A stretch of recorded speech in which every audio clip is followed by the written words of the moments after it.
Selamat malam, pagi, sore, saudara-saudara semua pendoa-pendoa yang suka mendoakan dalam waktu 40 hari ini. Kita bersama-sama akan memuji Tuhan, menaikkan pujian tinggi pada Tuhan. Kita menyanyi lebih dulu sebentar, kita akan mendengar renungan.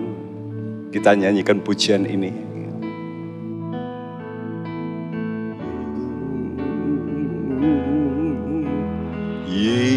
Yesus, ku cinta, ku puji, kau ku sembah,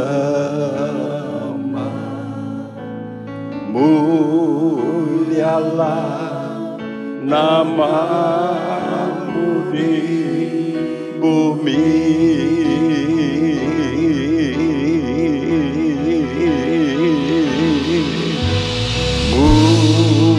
Mulialah namamu, mulialah namamu, mulialah namamu di bumi.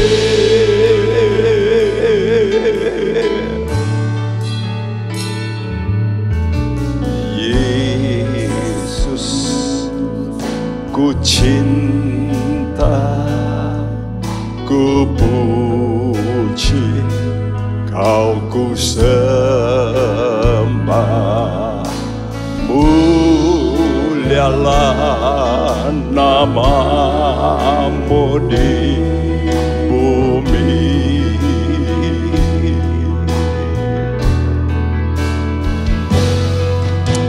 Mulialah namamu,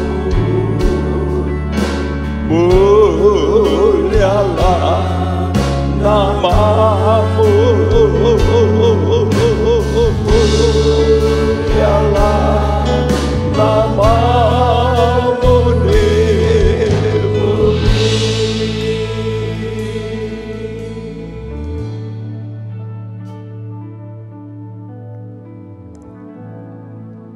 Mulia Tuhan namamu di muka bumi, khususnya di Indonesia.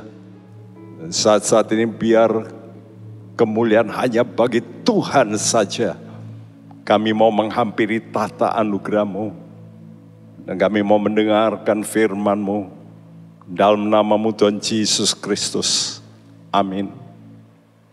Saudaraku, kita bersama-sama umat Tuhan di Indonesia akan menghampiri tahta anugerah.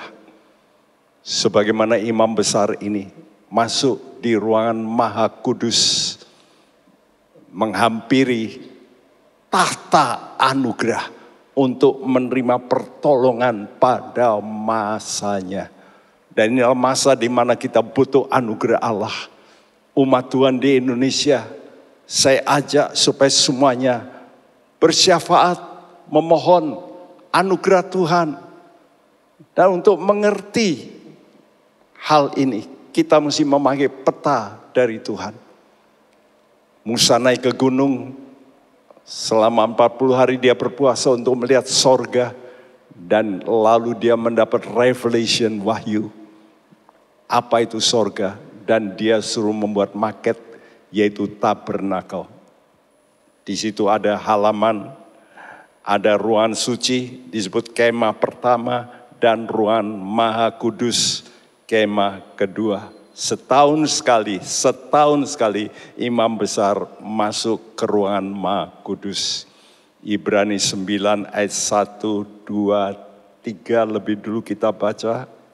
Memang perjanjian yang pertama juga mempunyai peraturan-peraturan untuk ibadah dan untuk tempat kudus buatan tangan manusia. Sebab ada dipersiapkan suatu kemah, yaitu bagian yang paling depan, dan di situ terdapat kaki dian dan meja dengan roti sajian. Bagian ini disebut tempat yang kudus. Di belakang tirai yang kedua terdapat suatu kemah lagi yang disebut tempat yang maha kudus. Iya, ada suatu kemah, yaitu bagian paling depan. Itulah ruangan suci yang ada 3 alat ya di situ, saudaraku. Dan di belakangnya tirai terdapat tempat yang maha kudus. Nah, ini ayat yang keempat dan 5a berbunyi. Di situ terdapat mezbah pembakaran ukupan dari emas dan tabut perjanjian yang seluruhnya disalut dengan emas. Di dalam tabut perjanjian itu tersimpan buli-buli emas berisi mana, tongkat Harun yang pernah bertunas, dan loh-loh batu yang bertuliskan perjanjian. Dan di atasnya kedua kerub kemuliaan yang menaungi tutup pendamaian. Waktu dahulu saya membaca ayat ini sukar sekali. Tadi dikatakan di tempat yang kedua itu tempat Maha Kudus. Ayat 4 dilanjutkan dengan kata-kata ini.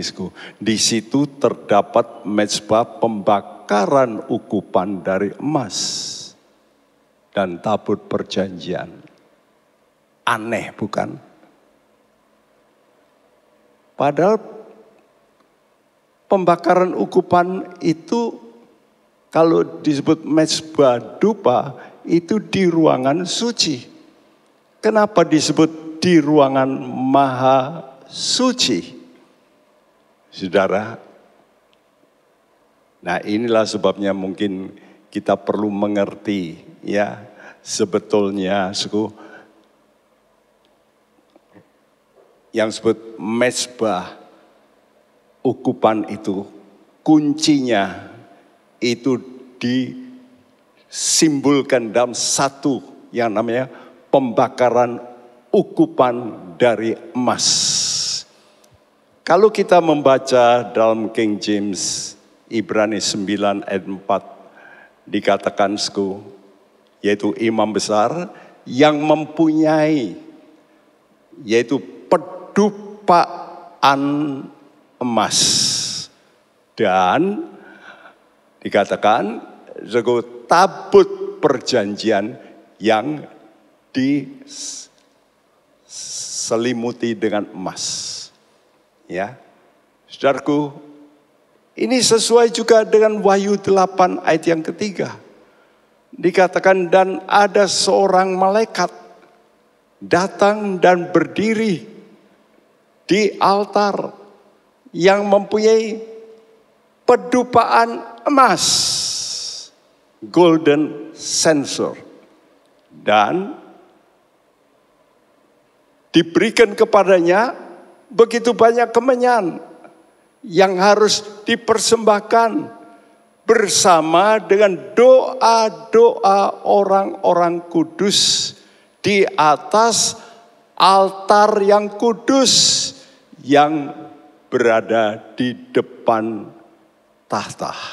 Saudaraku, jadi kalau saudara sembahyang dengan roh yang benar, hidupmu kudus dan seperti emas itu artinya ilahi. Saudaraku, saudara ini seperti golden altar, ya. Di atasnya itu ada kemenyan, di depan tahta. Wow. Berarti penyembah-penyembah yang benar itu diberi akses untuk datang mendekat tahta Tuhan. Tahta Allah yang Maha Kuasa. Tapi pada waktu itu yang melakukan itu imam besar. Yang membawa pedupaan emas ini, golden censer ini. Saya tidak bisa menemukan golden censer yang ya bagaimana seharusnya di Alkitab itu. Tapi yang jelas gambar di sebelah kiri atas itu imam besar ya mengambil pedupaan dari mezbah dupa. Lalu gambar tengah bundar itu dia bawa. Lalu dia bawa masuk. Ya, nah itu gambar yang sebelah atas kanan tapi kok jubahnya putih gitu ya. Mestinya tetap jubah imam besar. Nah ini gambar tentu salah ini. Ya, jadi gambarnya mesti seperti yang di bawah. Tapi sayangnya yang di bawah tidak membawa golden censer. Jadi gambar ini kurang sempurna. Seharusnya membawa golden censer dan berhadapan dengan kerubium itu. Kita tahu tabut Tuhan itu gambaran daripada hubungan Allah dengan manusia.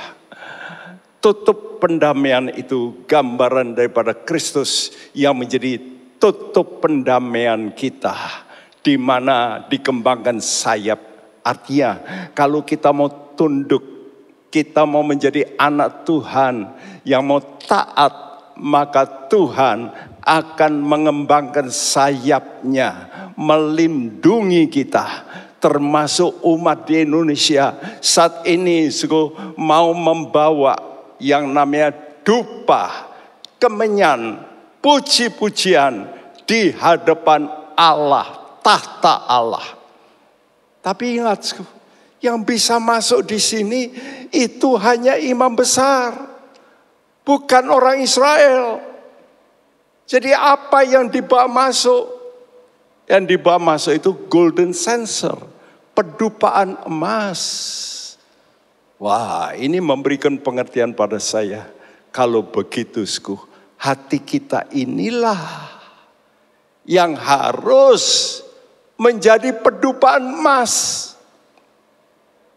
Dan hati kita ini harus kita serahkan kepada imam besar kita. Karena hanya imam besar kita yang layak masuk di dalam ruangan Maha Kudus.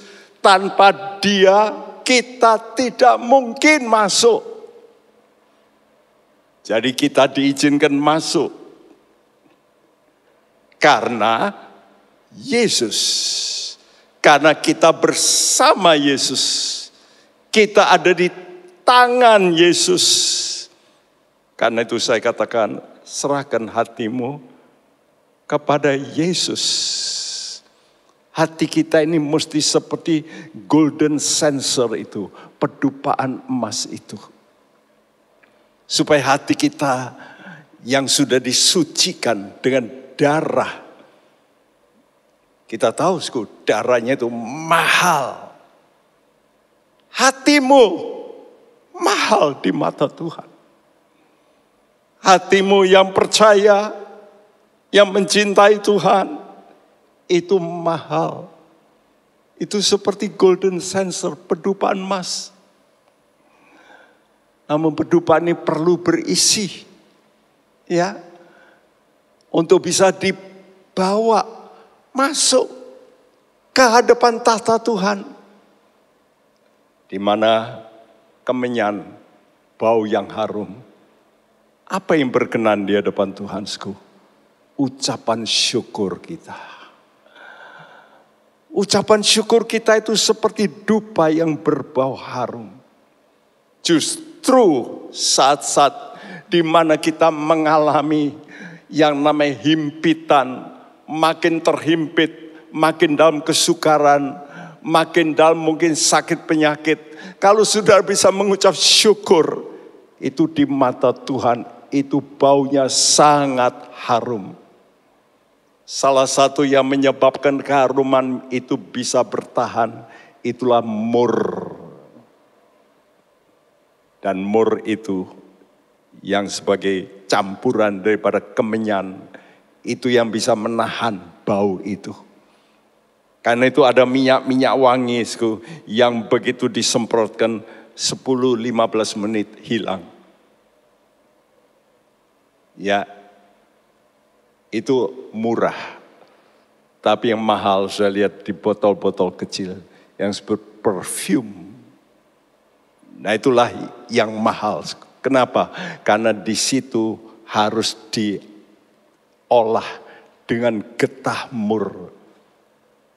Dan mur itu, kata mur berarti pahit. Itu soal sengsara. Waktu engkau sengsara, engkau menderita, seperti di Indonesia ini saat COVID. Mari kita mau belajar, bukan menggerutu, Tuhan, kenapa Tuhan izinkan begini? Tapi mari kita dengan kuasa Tuhan, kita mau berkata, Tuhan, kami mau bersyukur justru pada masa seperti ini. Bawalah hati kami ini untuk bisa engkau pegang, bawa dekat, supaya kami menghadap tahta Tuhan. Kami justru berikan pujian kepada Tuhan. Luar biasa Indonesia saat ini. Kita, gereja-gereja Tuhan di Indonesia, merelakan waktu, mengadakan waktu untuk terus non-stop 40 hari, 40 malam. Bersama-sama gereja-gereja, ini belum pernah terjadi semacam ini di Indonesia. Saya percaya dampaknya luar biasa. Kami bersyukur mempunyai para pengurus di jaringan doa nasional yang berkomitmen sehingga mereka juga memberikan contoh lebih dulu. Dan kami gereja Tuhan di mana-mana rela, kami juga angkat topi kepada teman-teman di gereja-gereja yang menyediakan waktu untuk memberikan pujian selama 40 hari 40 malam. Bukan sesuatu yang mudah, sesuatu yang sangat menyakitkan, namun harum di mata Tuhan. Kita melihat, kami percaya ada dampak yang besar. Seperti yang dikatakan dalam Wahyu 8 ayat 4 dan 5 yang berbunyi demikian. Maka naiklah asap kemenyan bersama-sama dengan doa orang-orang kudus itu dari tangan malaikat itu ke hadapan Allah. Lalu malaikat itu mengambil pedupaan itu, mengisinya dengan api dari mezbah, dan melemparkannya ke bumi. Maka meledaklah bunyi guruh, disertai halilintar dan gempa bumi. Luar biasa, maka naiklah asap kemenyan bersama dengan doa orang-orang kudus. Ingat, frekuensi Tuhan itu kudus. Doa-doa kita bisa sampai ke tahta Allah kalau dengan hati yang kudus, dengan ucapan-ucapan orang-orang kudus. Dan kalau ini naik di tahta Tuhan, Tuhan berkenan. Tuhan berkenan untuk apa, Untuk melakukan tindakan. Ingat, Allah kita maha kuasa. Kita percaya, kuasa Tuhan bisa menyingkirkan semua bencana apa saja. Walaupun itu virus yang tidak kelihatan, yang kecil sekalipun, bagi Tuhan tidak ada yang mustahil. Mari kita percaya, dengan doa-doa terjadi kuasa yang tidak masuk akal. Tapi bagi Tuhan, kita pegang janji Tuhan, tidak ada yang mustahil bagi Tuhan. Dikatakan lalu malaikat itu, lihat, Allah tidak sendiri, dia disebut Tuhan semesta alam. Tuhan dengan pasukan malaikatnya. Kita anak-anak Tuhan kalau berdoa, saya percaya pasukan malaikat juga akan bekerja untuk kesejahteraan Indonesia. Karena Indonesia ada di dalam janji Alkitab Yesaya 60. Itu jelas untuk Indonesia. Masih banyak yang akan terjadi di Indonesia. Akan terjadi perubahan yang luar biasa secara rohani. Dan mari kita mengisi hati kita dengan yaitu sembah pujian ini di hadirat Tuhan. Sehingga nanti doa-doa kita itu nanti disertai dengan api dari sorga seperti yang dilakukan oleh malaikat ini. Lalu malaikat itu mengambil pedupaan itu yaitu mengambil segala pujian kita, doa syukur kita, mengisi dengan api dari mezbah, karena api itu adalah kedahsyatan Allah. Biar api ini juga membakar semua virus-virus. Kami percaya, kita tidak melihat, tapi ada gelombang Roh Kudus yang akan bekerja membakar, menghancurkan virus apapun. Kalau kena api pasti hancur, pasti lenyap. Karena itu dikatakan maka meledaklah bunyi guruh disertai halilintar dan gempa bumi. Bukankah semua itu suatu pekerjaan Roh Allah? Halilintar itu petir yang punya voltasi tinggi, yang bisa juga menghanguskan, mematikan. Mari kita mau percaya, karena itu harapkan sesuatu yang besar melalui doa penyembahan kita. Mari rekan-rekan, seluruh tanah air, mari kita bersemangat. Mari dengan roh kita berkata, Tuhan, lakukan lagi mujizat-Mu seperti yang Kau lakukan dahulu-dahulu terhadap umat-Mu. Lakukanlah lagi Tuhan, lakukan lagi. Kami mau menyembah Engkau Bapa, kami mau puji Engkau Yesus. Kupuji Engkau Yesus. Biarlah seperti apa yang Kau perintahkan, kami membawa doa-doa orang-orang kudus. Dan seperti firman-Mu, laksanakan ya Tuhan. Laksanakan dengan segala kekuatan-Mu dari tempat yang maha tinggi untuk Indonesia. Indonesia dipulihkan, Indonesia disembuhkan. Akan terjadi mujizat-mujizat yang tidak pernah terpikirkan oleh akal kami, oleh kekuatan kami, tapi oleh Roh-Mu ya Tuhan. Semua menjadi mungkin, menjadi mungkin, dan menjadi mungkin. Biar segala kemuliaan hanya bagi-Mu ya Bapa. Ya Tuhan kami Yesus Kristus. Ya Roh Kudus yang membuat semuanya terlaksana. Kami memuji berkesatuan doa dari umat-Mu di Indonesia menjadi bau yang harum di mata Tuhan. Dan Kau akan melaksanakan apa yang Kau janjikan seperti firman-Mu menjanjikan. Kami terima dengan ucapan syukur dalam nama Tuhan Yesus Kristus. Dan semua kita yang percaya berkata bersama di rumah kita masing-masing berkata amin. Tuhan memberkati kita semua. Amin.